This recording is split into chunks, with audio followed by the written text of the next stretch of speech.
A new life, a new climate. Around 100 carefully vetted Syrian refugees about to learn the grey, wet meaning of a new Scottish word, drich. Sensibly enough, perhaps, after Paris, all plans for an official welcome were dropped in favour of a quiet introduction to life across central and western Scotland. Or so it's hoped.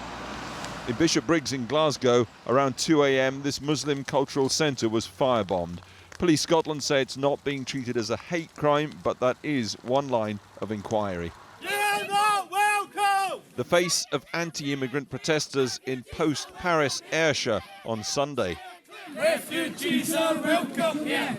Heavily outnumbered, it should be said, by others promising a warm welcome to incoming refugees.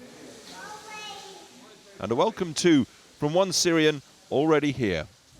A Glasgow exhibition charts the fortunes of Syrian human rights lawyer Tamer al-Yamani and his family since arriving in the city 2 years ago.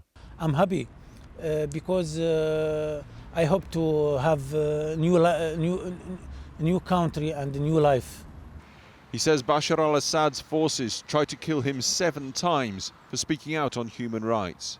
But he still wants to go home when the war is over. For so many others, though, Glasgow or anywhere in the UK remains a distant dream. Friday night, and even as the horror unfolds in Paris, the jungle in Calais is ablaze. The fire accidental, a horrible coincidence. More than 200 tents and shacks were lost in this already desperate place, where so many are fleeing the IS violence visited upon Paris. Yet could it be that hundreds of people, by law, should not be here at all, but in the UK? This 15-year-old from Syria could be one. He can't be identified for legal reasons. Every day we saw bombs and rockets in my town and near my house. We saw a lot of people killed. He told us he'd lost his entire family.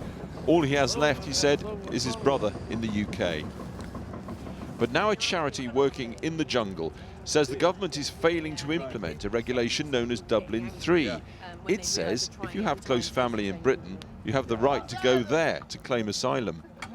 Dublin 3 is part of the UK asylum policy, and that regulation ensures that if you have a nuclear family in the UK, that your asylum claim can be processed in the UK, regardless of what country you have arrived from. They came into this rabbit warren of camps and chaos, and they say that within 3 hours they found scores of people who have a perfectly valid right to be in the UK, having their asylum claims dealt with there, rather than living in this squalor. But the events of Paris have polarised opinion and politics swirling around immigration and the refugee issue. For others here, the problem runs the other way. Ali al-Maliki worked with the British Army in Iraq, he says, for 3 years. I help the British Army, I help Britain before, no. Why not help me? He bears the scars of war for the rest of his life. He can come to the UK, yet his wife and 3 children cannot. But of course, the events of Paris underline that all such claims like these need to be absolutely pinned down with rigour. Today, the government told Channel 4 News, "We firmly believe in the established principle enshrined in the Dublin regulation that those in need of protection should seek asylum in the first safe country they enter.